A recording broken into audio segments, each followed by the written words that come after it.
नमस्कार दोस्तों, मैं हूं सुमित पांडे। दोस्तों, आने वाले समय में आपकी आरआरबी एनटीपीसी की परीक्षा है, यूपी लेखपाल की परीक्षा है, आरआरसी ग्रुप डी की परीक्षा है।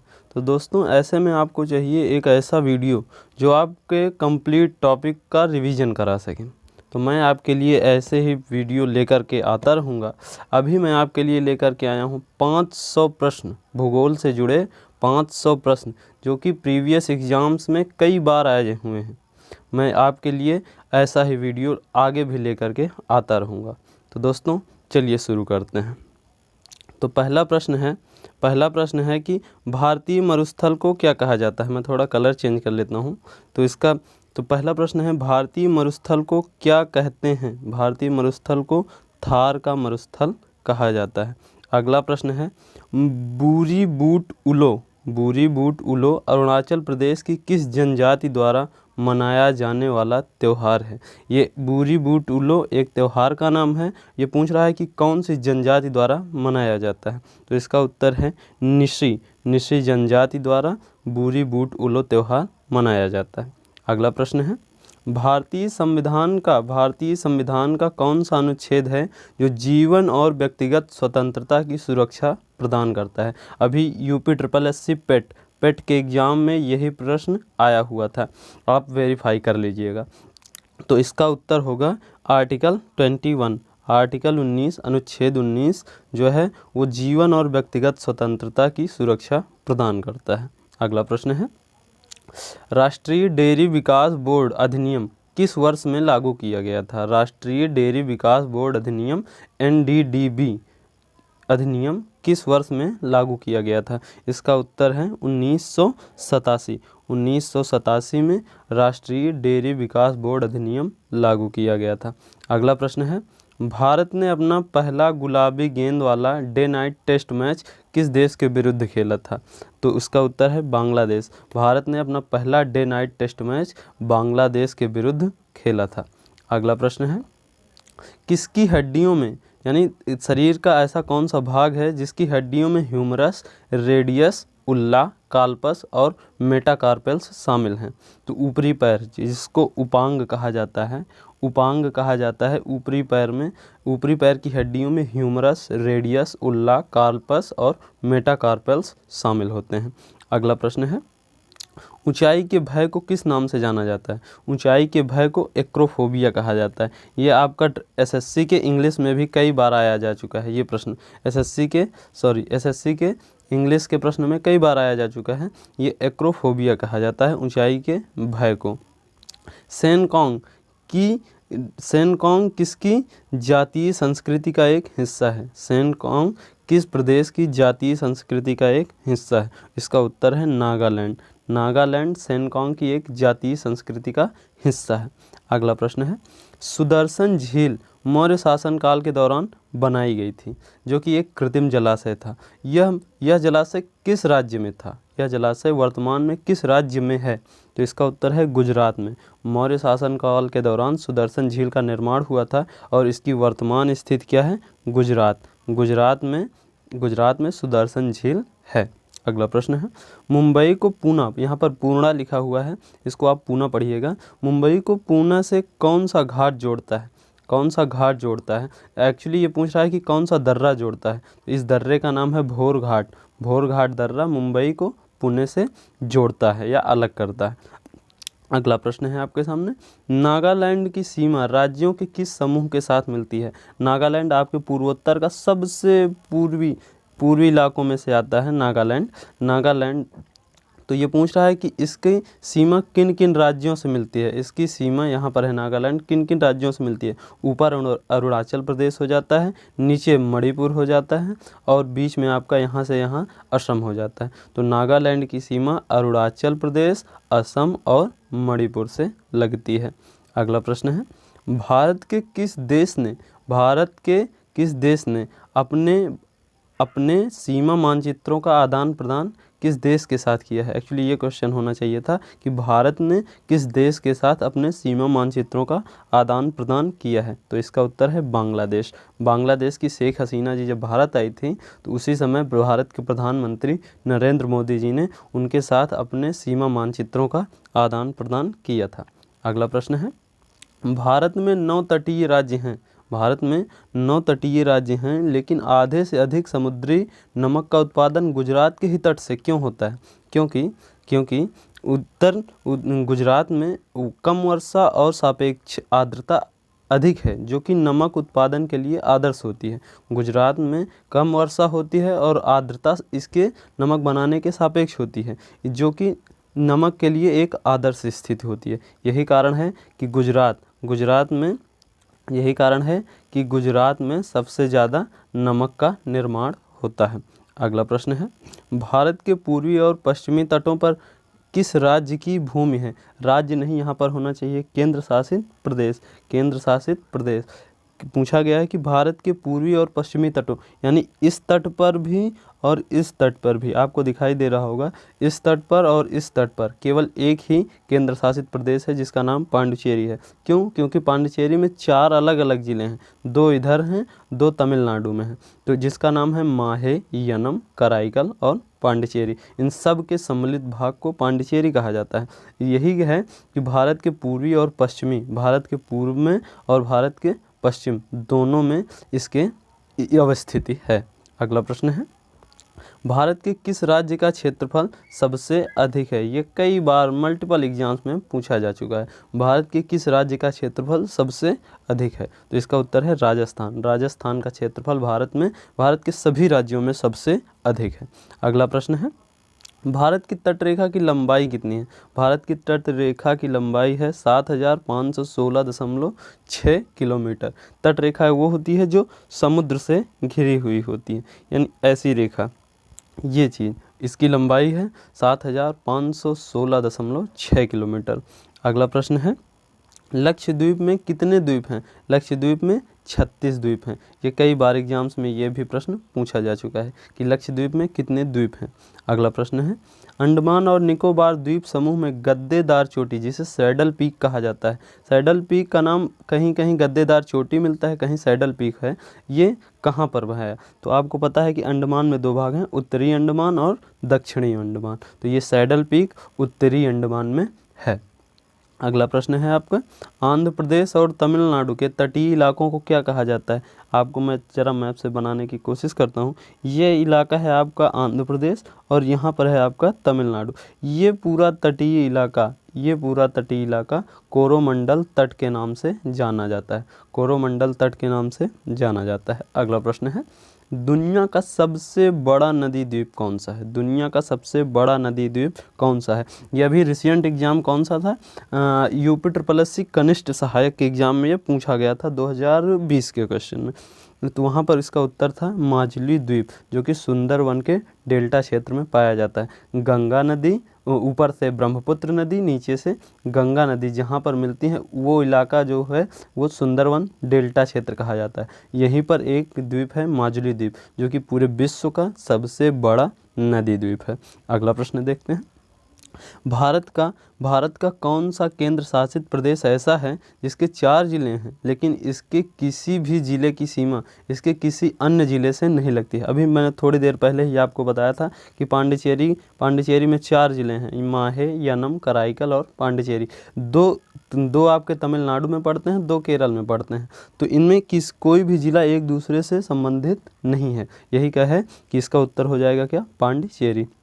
अगला प्रश्न है, झीलों को अध्ययन को क्या कहा जाता है? झीलों के अध्ययन को निम्नोलॉजी कहा जाता है। झीलों के अध्ययन को निम्नोलॉजी कहा जाता है। अगला प्रश्न है, कुल्लू घाटी किसके बीच स्थित है? ये पूछ रहा है किन पर्वत श्रेणियों के बीच कुल्लू घाटी स्थित है? धौलाधार और पीर पंजाल, धौलाधार श्रेणी और पीर पंजाल के बीच कुल्लू घाटी, जो कि हिमाचल में है, वो स्थित है। अगला प्रश्न है, पीपली घाट दर्रे के किस पहाड़ी भाग में है? पीपली घाट दर्रा किस पहाड़ी भाग में है? अरावली के पहाड़ी भाग में ये पीपली घाट दर्रा है। अगला प्रश्न है, किस हिमालयी चोटी को सागर माथा के नाम से जाना जाता है? Mount Everest. माउंट एवरेस्ट ये बहुत बार एग्जाम में पूछा जा चुका है कि हिमालय ऐसी कौन सी हिमालयी चोटी है जिसे सागर माथा के नाम से भी जाना जाता है? Mount Everest. अगला प्रश्न है, गाडविन ऑस्टिन क्या है? गाडविन ऑस्टिन ये भारत की सबसे ऊंची चोटी है। भारत की सबसे ऊंची चोटी है, एक चोटी है जिसका नाम गाडविन ऑस्टिन के नाम पे पड़ा है। गाडविन ऑस्टिन ने इस चोटी की खोज की थी। गाडविन ऑस्टिन नाम के एक व्यक्ति थे जिन्होंने इस चोटी की खोज की थी। इसको K2 भी कहा जाता है, K2 या गाडविन ऑस्टिन। अगला प्रश्न है, ग्रेटर हिमालय का दूसरा नाम क्या है? ग्रेटर हिमालय का नाम हिमाद्री है। ग्रेटर हिमालय का दूसरा नाम हिमाद्री कहा जाता है। आइए आपको थोड़ा समझाने की कोशिश करते हैं। एक है, हिमालय के 3 भाग हैं। एक है आपका ग्रेटर हिमालय, मध्य हिमालय और निम्न हिमालय। ग्रेटर यानी सबसे ऊपरी वाला भाग, तो इसका नाम ही क्या है? हिमाद्री। अगला प्रश्न है, नागा टिब्बा और महाभारत पर्वत श्रृंखलाएं। नागा टिब्बा और महाभारत पर्वत श्रृंखला किस हिमालयी भाग में शामिल है? जैसा मैंने आपको बताया, हिमालय के 3 भाग हैं, 3 श्रेणियां हैं। एक निम्न हिमालय, मध्य हिमालय और ऊपरी हिमालय। तो जो ये नागा टिब्बा और महाभारत पर्वत श्रृंखला है वो नीचे वाले भाग में पाई जाती है। महाभारत श्रृंखला ये नेपाल वाले हिस्से में पड़ती है। अगला प्रश्न है, सह्याद्री पर्वत श्रृंखला के अन्य नाम क्या हैं? अभी मैंने आपको बताया था ये पश्चिम में है, ये पश्चिम में है। सह्याद्री पर्वत श्रृंखला इसको कहा जाता है। सॉरी, ये पश्चिम में, ये तो पूर्व हो गया, ये पश्चिम में है। इसका नाम क्या है? सह्याद्री पर्वत श्रृंखला। कावेरी नदी इन्हीं पर्वत श्रृंखलाओं से निकलती है। अगला प्रश्न है आपके सामने, भारत का सबसे ऊंचा पठार कौन सा है? भारत का सबसे ऊंचा पठार लद्दाख का पठार है। लद्दाख अभी एक अलग यूटी बनाया जा चुका है 5 अगस्त 2019, 31 अक्टूबर 2019 के बाद से। तो लद्दाख का पठार जो है वो भारत का सबसे ऊंचा पठार है। अगला प्रश्न देखते हैं, प्रायद्वीपीय भारत की सबसे ऊंची चोटी कौन सी है? प्रायद्वीपीय भारत कौन सा माना जाता है? जहाँ से कर्क रेखा आपको पता होगा कि भारत को लगभग 2 बराबर हिस्सों में बांटती है। तो ये नीचे वाला भाग प्रायद्वीपीय भारत कहलाता है। तो प्रायद्वीपीय भारत की सबसे ऊंची चोटी जो है वो अनाईमुड़ी है। लेकिन अगर संपूर्ण भारत के सबसे ऊंची चोटी की बात की जाए तो वो है K2 गाडविन ऑस्टिन, जैसा कि अभी हमने थोड़ी देर पहले आपको बताया था। अगला प्रश्न है, सतपुड़ा की रानी किस हिल स्टेशन को कहा जाता है? सतपुड़ा की रानी पंचमढ़ी को कहा जाता है। पंचमढ़ी मध्य प्रदेश में पड़ता है। ये एक बहुत ही शानदार हिल स्टेशन है। इसको सतपुड़ा की रानी कहा जाता है। सतपुड़ा एक पर्वत है, उसी की एक चोटी है पंचमढ़ी, जो कि मध्य प्रदेश में पड़ता है। अगला प्रश्न है, लोकटक एक क्या है? लोकटक एक झील है। लोकटक एक झील का नाम है। यह मणिपुर में पड़ती है। अगला प्रश्न है आपका, सबसे बड़ी मानव निर्मित झील कौन सी है? सबसे बड़ी मानव निर्मित झील का नाम है गोविंद सागर भारत विश्व की सबसे बड़ी मानव निर्मित झील है। अगला प्रश्न है, शिव समुद्रम जलप्रपात किस नदी के मार्ग में पाया जाता है? शिव समुद्रम जलप्रपात किस नदी के मार्ग में पाया जाता है? अभी मैंने थोड़ी देर पहले आपसे एक नदी का जिक्र किया था, कावेरी नदी शिव समुद्रम जलप्रपात कावेरी नदी के मार्ग में पाया जाता है। अगला प्रश्न है, बालटोरा हिमनद कहाँ स्थित है? बालटोरा हिमनद काराकोरम पर्वतमाला में स्थित है। आपको पता है हिमालय का सबसे उत्तरी भाग काराकोरम वही है, वहीं पर क्या है? बालटोरा हिमनद पाया जाता है। अगला प्रश्न है, भारत का सबसे ऊंचा जलप्रपात कौन सा है? बहुत बार ये एग्जाम में पूछा जा चुका है, आप इसको मार्क करके रख लीजिए। जोग जलप्रपात भारत का सबसे ऊंचा जलप्रपात है। अगला प्रश्न है, ऊंचे क्षेत्रों में लेटेराइट मिट्टी किससे बनती है? ये ऊंचाई वाले भाग होते हैं, यहाँ पर लेटेराइट मिट्टी अम्लीय होती है। अगला प्रश्न है, लेटेराइट मिट्टी कहाँ पाई जाती है? आर्द्र और शुष्क जलवायु वाले उष्णकटिबंधीय क्षेत्रों में लेटेराइट मिट्टी पाई जाती है। जहाँ पर शुष्क जलवायु होती है वहीं पर ये लेटेराइट मिट्टी पाई जाती है, ये अम्लीय होती है। अगला प्रश्न है, भारत के उत्तरी मैदानों की मिट्टी सामान्यतः किससे बनी होती है? कैसे बनती है? भारत के उत्तरी मैदानों की मिट्टी सामान्यतः कैसे बनती है? तालोचन तालोचन द्वारा भारत के उत्तरी मैदानों की मिट्टी बनती है। ये तालोचन होता क्या है, नदियाँ अपने साथ कुछ पदार्थ बहा करके ले आती हैं, वही जब पानी हट जाता है तो वो पदार्थ जमे हो जाते हैं, वही क्या होती है, वही तालोचन विधि कहा जाता है। अगला प्रश्न है आपके सामने, सबसे महत्वपूर्ण जलोढ़ मिट्टी में उगने वाली फसल कौन सी है जिसे सबसे ज़्यादा पानी की आवश्यकता होती है। सबसे ज़्यादा पानी की आवश्यकता एक ही है जो कि जलोढ़ मिट्टी में उगने वाली है, उसका नाम है चावल। चावल को सबसे ज़्यादा पानी की आवश्यकता होती है। चावल आप अपने आसपास भी देखे होंगे कि जितने भी आप फसल लगाएंगे सबसे ज़्यादा पानी की आवश्यकता चावल को ही होती है। अगला, एक्चुअली ये धान की फसल होती है, धान को परिष्कृत करने से चावल बनता है। अगला प्रश्न है, बंजर भूमि के अंतर्गत सर्वाधिक क्षेत्रफल वाला राज्य कौन सा है। ये पूछ रहा है कि सबसे ज़्यादा बंजर भूमि भारत के किस राज्य में पाई जाती है, तो इसका उत्तर है राजस्थान। राजस्थान में थार का मरुस्थल है, यही कारण है कि उसका वेटेज थोड़ा ज़्यादा हो जाता है। भारत के कई राज्य हैं जहाँ पर बंजर भूमि पाई जाती है, लेकिन थार का मरुस्थल जो है कि राजस्थान में पड़ जाता है, इस कारण राजस्थान में सबसे ज़्यादा सर्वाधिक क्षेत्रफल वाला राज्य है जो कि बंजर भूमि अपने अंदर लिए हुए है।